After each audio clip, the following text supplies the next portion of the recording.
Evet arkadaşlar, bir derste daha beraberiz. Bu dersimizde size filkete işini öğretmeye çalışacağım. Bunlar için gerekli malzemeleri söylüyorum. Ören Baya'nın Süper A ipliği var. Bunu alıyoruz. E, ip olarak bunu kullanıyoruz. Sonra kırık taşlarımız var. Ben şöyle yaptım. E, Bunlar çok büyük olduğu için mümkün oldu bunu kullanmadım. Şöyle şu boncuklardan vardı elimde. Onları kullandım. Olabildiğince küçük boyutlu ya da işlerinden seçip kullanabilirsiniz. Boncukları seçin. Çok büyük olduğu zaman bunda güzel durmuyor. Evet, ve gene turkuaz boncuğumuz. Bu olabildiğince küçük boyutları. En küçükleri diyebilirim bunları. Sonra 11.0 kum boncuklarımız ve iki çeşit ipimiz, içindeki boncukların rengine uygun ipliklerimiz. Bunları üstüne süsleme yapacağız. Ve filketemiz, ama filketemiz lütfen küçük olsun, çok büyük kullanmayın. Sonra tığımız 11 numara tığ kullanıyorum. 1.05 milim 11 numara. Çok ince değil, çok kalın da değil. Evet arkadaşlar, sonra bunları 6 tane kum, bir tane taş, 6 tane kum, bir tane taş şeklinde diziyorum şöyle.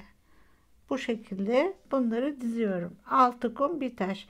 Burada ben iki renk işte kullandım. Tek renk de yapabilirsiniz. İsterseniz sadece turkuaz koyabilirsiniz. Bunları bu şekilde diziyorum. Kaç tane diziyorum? 110'a yakın diziyorum. 110 tane. Bu boncuklar 1, 2, 3, 4, 5, 6, 7 böyle saydığımda 110 ediyor arkadaşlar. 110 tane taş olarak diziyorum. Aralarına da 6'şar tane kum koyuyorum. Evet, şimdi gerekli malzemeleri anlattıktan sonra, bunu da böylece dizdikten sonra arkadaşlar örme işine başlayalım.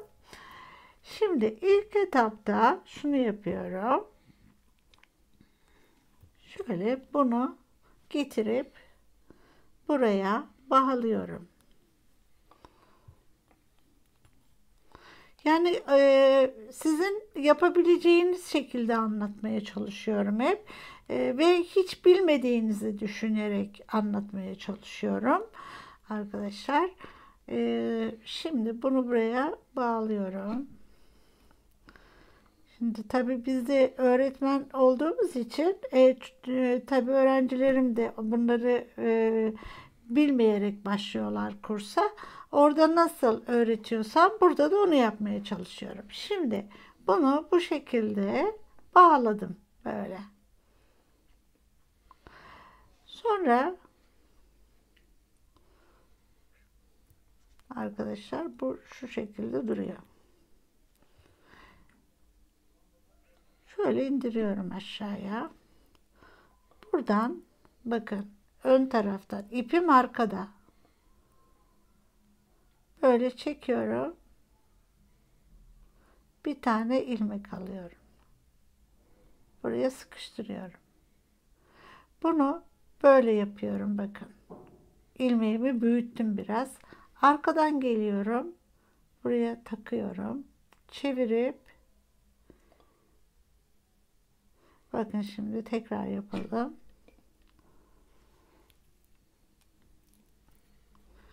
Tekrar yapalım. Buradan sökelim.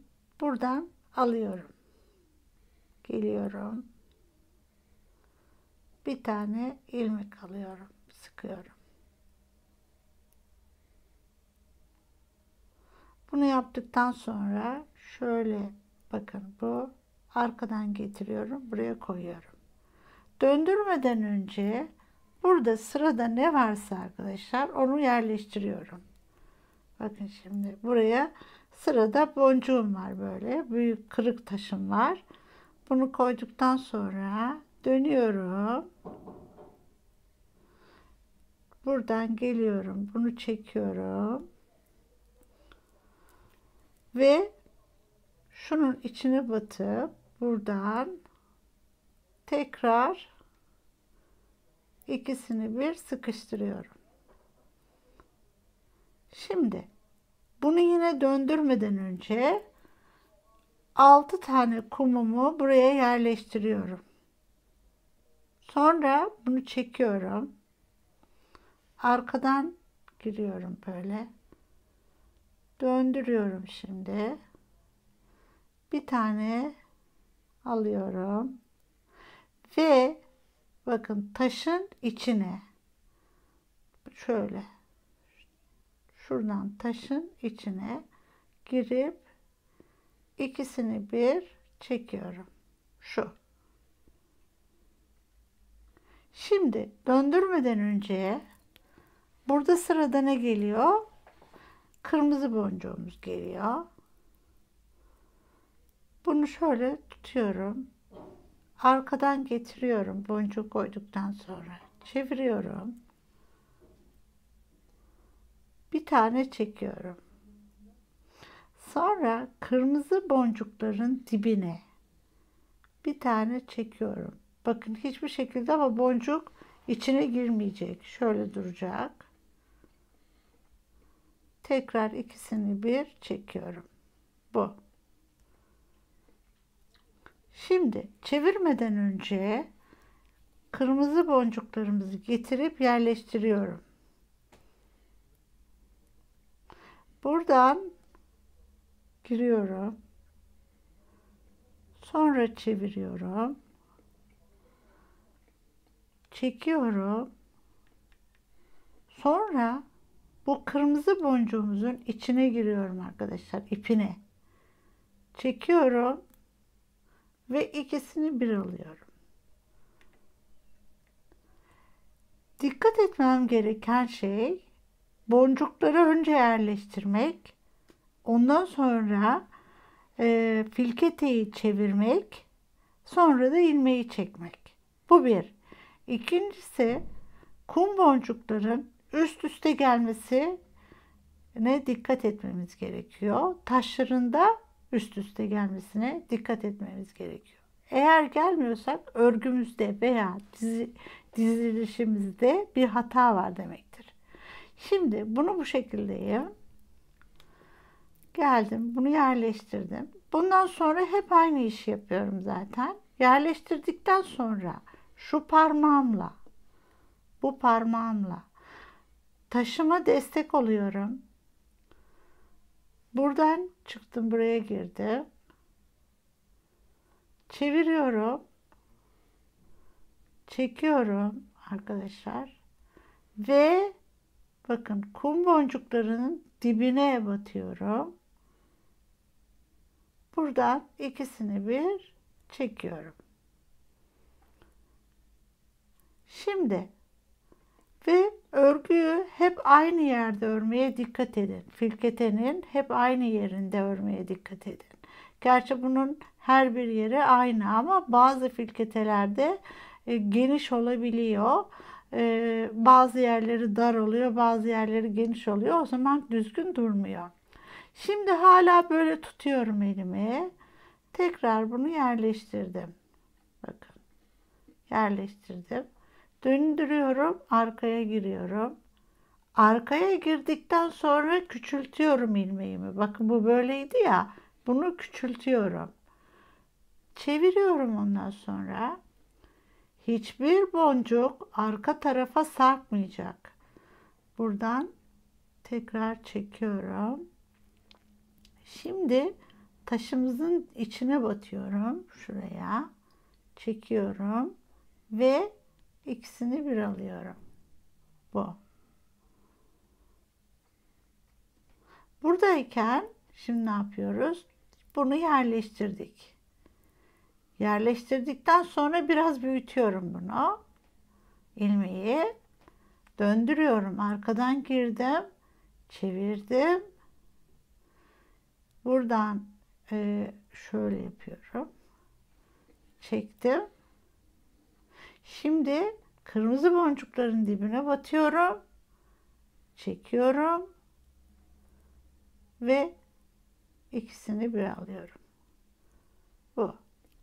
Oldukça kolay ve oldukça da kullanışlı bir kolye oluyor. Hem spor hem abiye kıyafetlerde kullanılabiliyor. Şimdi arkadaşlar ben devam edeceğim. Bir tane daha yapayım tekrar. Şu. Bunu koyduktan sonra bakın boncuğu koydum. 6 taneyi ve bu parmağım, orta parmağım, sol orta parmağım buna destek oluyor. Evet, biraz çekiyorum. Çektikten sonra arkadan şöyle getiriyorum. Bunu yerleştirdikten sonra dönüyorum. Buradan çekip bir kere de alıyorum. Sonra ikinci kez de sabitliyoruz. Tekrar şuradan girip burada sabitliyoruz. İkisini birden. Bu kırmızı boncuklar arkadaşlar hiçbir şekilde arka tarafa kaymayacak. Böyle kaymayacak. Hiçbir şekilde. Ve boncuklarınızın doğru dizilmiş olmasına dikkat edin. Bunu ekleme yapmamız çok zor arkadaşlar. Güzel olmuyor. Mümkün olduğunca doğru dizilmiş olsun. Evet. Şimdi bir tane daha yapalım. Bunu koyuyoruz. Çekiyorum. Çektikten sonra arkaya götürüyorum. Bakın bu daha duruyor. Hiçbir şekilde bunu çevirmedim. Evet, bunu çekiyorum şimdi. Küçülttüm ilmeğimi. Döndürüyorum. Buradan giriyorum. Ve dibine batıyorum. İkisini bir çekip şöyle sabitliyorum. Evet. Arkadaşlar hiç zor değil. Hani zorlanırım diye korkmayın. Emin olun ben de çok filkete işini bilen biri değildim. Ama sevdiğiniz zaman hepsini öğreniyorsunuz. Eminim sizler de bunu yapacaksınız. Evet. Şimdi ben bu şekilde devam edip bitireyim. Üstünü nasıl tamamlayacağız onları görelim. Evet arkadaşlar, böylece filkete de örme işi bitti. Şimdi üst tarafını toplama işine geleceğiz. O da önemli. Şimdi burada yapacağımız iş, dikkatli bir şekilde filketimizi buradan çıkaracağız. Ve arkadaşlar bunu buraya sabitleyeceğiz ilk etapta. Bunu buraya sabitleme yapmamız lazım. Evet, bundan sonra sabitledikten sonra ipimizi keseceğiz. Her zaman bunu özellikle böyle çalıştım. Hani neden düz tarafından yapmamız gerekiyor toplama işlemini. O nedenle şuradan kestikten sonra bunu bu taraftan başlamam gerekiyor arkadaşlar. Böyle. Bunu getiriyorum çok fazla sarsmadan. Çünkü boncuklar arka tarafa kayıyor ben çok oynadıkça bu. Onu da istemiyoruz. Ve burada ilk başta bir düğüm yapmıştık ya, onu çözmemiz gerekiyor. Bir çözelim onu. Evet. Şimdi bunu çözdükten sonra şu alttaki ipimizi bunun içinden geçirelim. Şu ipimizi bu ilmeğin içinden geçirelim ve bunu şöyle çekip sağlamlaştıralım. Bu şimdilik dursun burada, sonra keseriz onu. Sonra kendi ipiyle arkadaşlar buraya bir düğüm atacağız. Şuraya bir düğüm atacağız kendi ipiyle. Biraz uzun tutalım, sonra onu bir şekilde yok edeceğiz çünkü. Evet, bunu buraya bağladık. Sonra bunu geliyorum böyle. Önemli, çok çekmeden böyle ve bu şeyleri, bu boncukları aşağı ata şu şekilde ikisini bir şöyle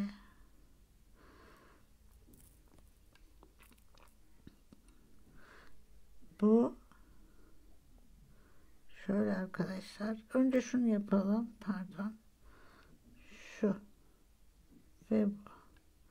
Sonra bunu alalım. Bu ve bu. Şu şekilde. Bakın. Buraya koyduk. Sırayı atlamadan şu bu. Bu şekilde gidecek bu. Şöyle. Bunları hep bu tarafta duracak. Yüzü bana bakıyor olacak. Şuradan şöyle. Önemli. Tekrar yapıyorum bu. Şu şekilde. Çok kesinlikle çok kasmayacağız. Burada iplerimiz var. Onları sonra yok edeceğiz. Önemli değil onlar. Evet. Çok kasmadan şuradan çekiyorum ve bunu da çıkıyorum. Böyle böyle. Şuradan çekiyorum. Hiç ilmek yok arada. Şu. Bunların hepsini bu tarafa atıyorum. Böyle. Buradan çekiyorum. Böyle atıyorum. Bunlar kaymışsa eğer gördüğünüz gibi hep kaymışlar. Onları geçiriyorum bu tarafa. Ama asla bu kırmızı boncuklar arkaya kaymayacak. Şöyle şöyle. Bir dakika.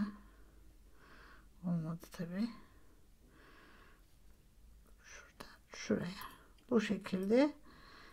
Bu şekilde hepsini tamamlıyorum. Giriyoruz. Çekiyoruz. Şu. İlmek yok arada. Çok çok kasmıyoruz. Şu. Toplaya toplaya gideceğiz. Bunu bu şekilde bakın önden şöyle böyle değil. Böyle. Buradan çekip buraya geleceğiz. Arkadan girerseniz boncuklarınız bu şekilde durmaz. Evet, çok dikkatli bir şekilde bakın buradan giriyoruz. Hepsini aynı yapıyoruz. Bu. Girdik. Bu. Şu. Bir de arkadaşlar bu işe başladığınızda bırakıp başka işler yapmadan bunu bitirin. Daha sonra emin olun el farkı oluyor. Kendi elinizde bile el farkı olabiliyor.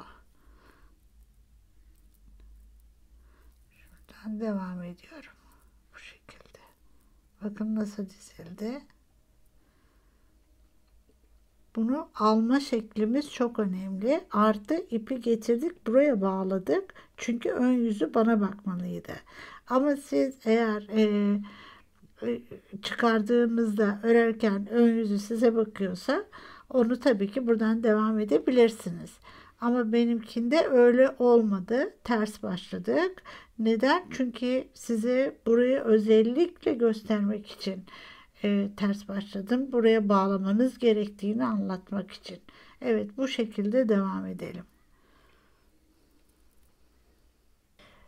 Arkadaşlar bunun sıkı olmaması için, böyle çok sıkı olmaması için şu şekilde bakın, tığın bu kalın kısmına geliyorum. Çekiyorum ve ikisini de çekiyorum. Tığın kalın kısmına getiriyorum. Bakın, kalın kısmından sonra çekiyorum. Tekrar geliyorum, kalın kısmına getiriyorum, çekiyorum. Yani hepsine aynı şekilde bakın, geliyorum. Ucunda çalışmıyorum yani bu. İlmeğin şeyleri, boyutları biraz büyük oluyor şu şekilde. Böyle gidiyorum. Buradan geliyorum. Şu. Çok sık olmayacak. Tabii bu boncuklar da arkaya kaymayacak. Geliyorum. Bakın, ittim. İlmeklerin ikisi de burada. Çekiyorum. Bu şekilde devam edeceğiz. Kasmayacak. Bu şekilde yaptıktan sonra arkadaşlar gördüğünüz gibi oldukça yumuşak, ama Tabii çok büzgülü değil, çok da bol değil. O ayarı ayarladıktan sonra şimdi bu kısma bir sık iğne yapmam gerekiyor. E, buradan çünkü boyun olarak şöyle ortada arka tarafta bir sık iğnem olacak. Üstüne de kapamalarımızı yapacağız. Yani oraya düğme dikmek istiyorum. Çünkü bu otantik bir kolye oluyor. Ona bir metal bir şey takmak çok anlamlı değil. Ben daha çok otantik kolyelerde düğme kapamaları tercih ediyorum. Veyahut kendi kendine iple bağlayabilirsiniz. Bunu daha uzatıp böyle üzerine de birazcık daha başka renklerle süsledikten sonra onu o şekilde iple bağlayarak da yapabilirsiniz. Ama şimdi bunu sık iğne yapalım. Onu göstereyim. Evet, şimdi buradan 4 tane ilmek aldım ve şu alt tarafındaki kalın yere gireceğim şöyle ve bunu böyle çekeceğim. Şimdi bu kısma bir 3-4 santim sık iğne öreceğim. Bu şekilde. Öbür tarafına da aynı şeyi yapacağız.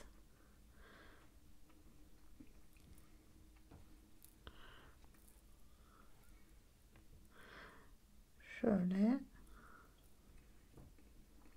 Evet. Şimdi çevirip devam ediyoruz. Tabi burada biliyorsunuz şu dönerken bir tane ilmek alınıyor. Evet, şuradan bir kaç ilmek olmuş? 2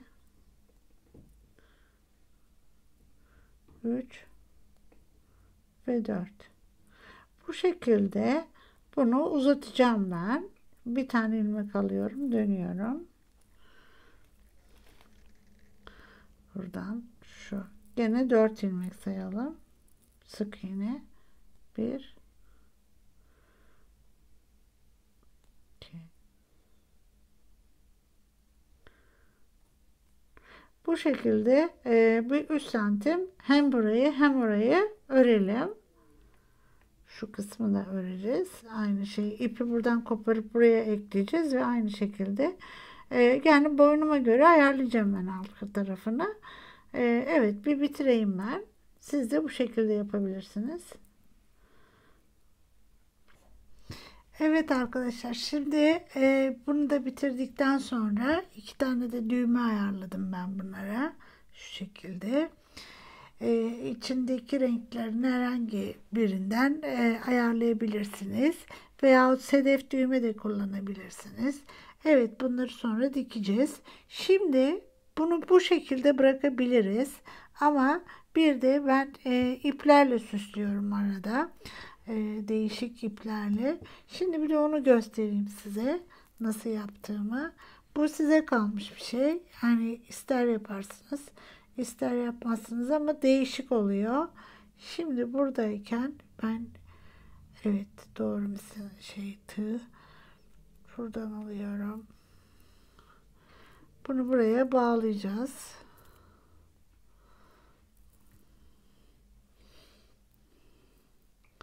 Sonra bunu içeride çekip yok ediyorum. Ucunu yani. Buradan demin yaptığımız gibi arkadaşlar şu buraya giriyorum ve buradan çekip buraya çıkıyorum. Devam ediyorum. Bu hiç kasmıyorum.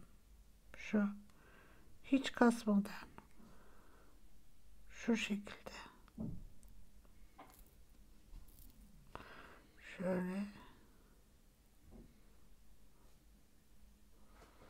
Bunu üst üste e, böyle şeylerle iplerle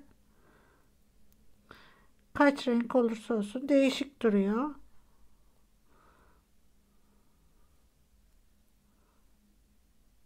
Buraya giriyorum. Atlamayalım.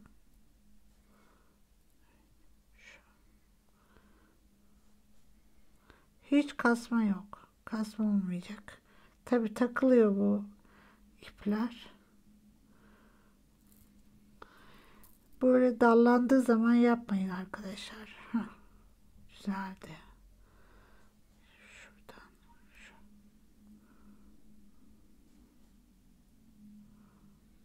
Bu şekilde giriyorum. Şu. Böyle. Hiçbir şekilde kasmadan sonuna kadar gittikten sonra isterseniz kırmızıyla da tekrar üstüne yapıyorum. Aralarda hafiften mavi gözüküyor. Bu şekilde. Hiç kasmadan.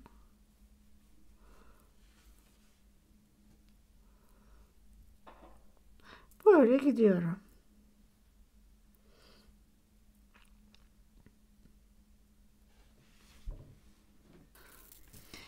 Şimdi arkadaşlar maviyi bitirdikten sonra üstüne bir de kırmızı geçelim. Aynı şekilde kırmızı rengi de geçelim. Çok hafiften böyle leke bile gözükse o orada ona başka bir hava veriyor.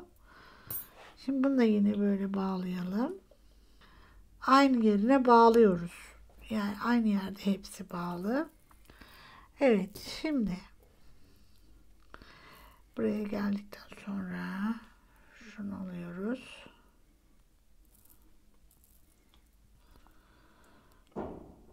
Aynı şekilde buraya giriyorum, çekiyorum. Buradan giriyoruz, çekiyoruz. Şu.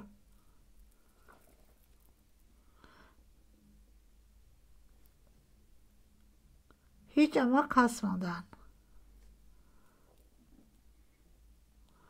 Bu da üzerinde hafiften bir kırmızılık verecek ona.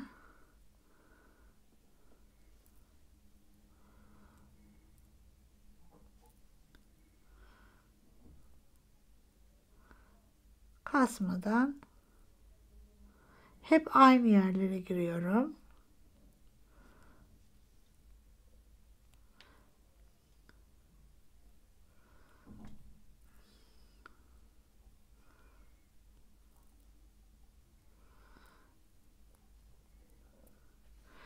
Bu şekilde arkadaşlar devam edeceğiz. Dediğim gibi bunları yapmayabilirsiniz. Ama isteyen yapabilir.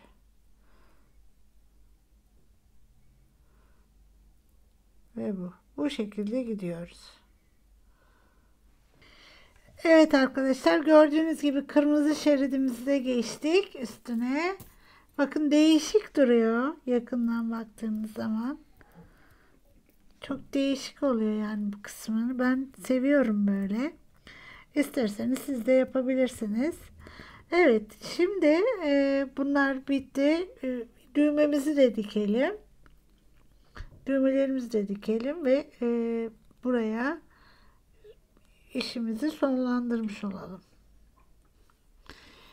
Evet arkadaşlar, bunları da diktik. Şimdi bu uçlardaki bu renkli iplerimizi keselim. Onlar naylon olduğu için yanabilir. Onların uçlarını yakalım ve işimizi bitirmiş olalım. Şöyle, ister buna isterseniz diğer düğmeye artık takılabilir. Evet, şu şekilde arkadaşlar. Güzel günlerde kullanın. Bir dersin daha sonuna geldik. Umarım hoşunuza gitmiştir. Bir dahaki derste görüşmek üzere.